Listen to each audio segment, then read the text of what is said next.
The state of Oregon is leading an effort in suing the Trump administration over its latest round of tariffs. This comes just 2 weeks after the U.S. Supreme Court struck down the previous tariffs. John Adams joins us live. John, you spoke with a Portland business today, hoping for relief after feeling the weight of these tariffs. Yes, Stephanie, I spoke to the owner of a craft store here in Southeast Portland who tells me tariffs have caused the prices for items they buy overseas to go up, leading to a higher price tag for folks here in Portland.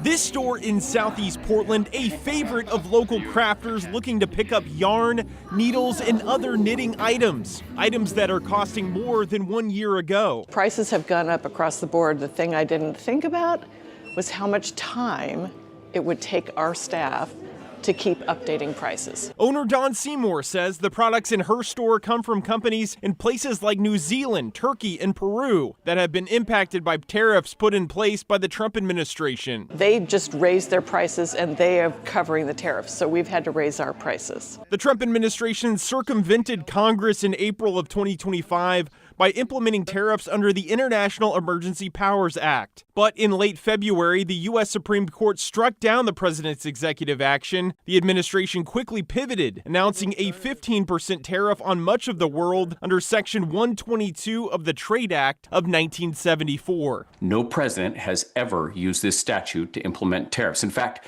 this statute has never been used at all, ever in the history of our country. On Thursday, Attorney General Dan Rayfield announced that Oregon, along with 23 other states, are suing the Trump administration over the use of this law to implement tariffs. President Trump's signature economic policy is historically unpopular and is costing Americans, our businesses, and us as states hundreds of billions of dollars. The administration has vowed to defend the president's ability to issue this latest round of tariffs in court. Back in Portland, Seymour tells us she supports the lawsuit to stop the tariffs and hopes her business will be refunded for their higher costs in the past year. We've paid extra already for the product we have in store.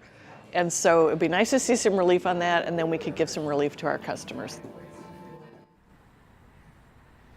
Now, President Trump does have other avenues to potentially try to implement more tariffs if this latest effort does eventually get struck down in court. He used Section 301 of that same 1974 Trade Act to levy tariffs against China in his first administration, and those tariffs are still in effect to this day. Back to you. All right, John Adams, thanks very much for the report.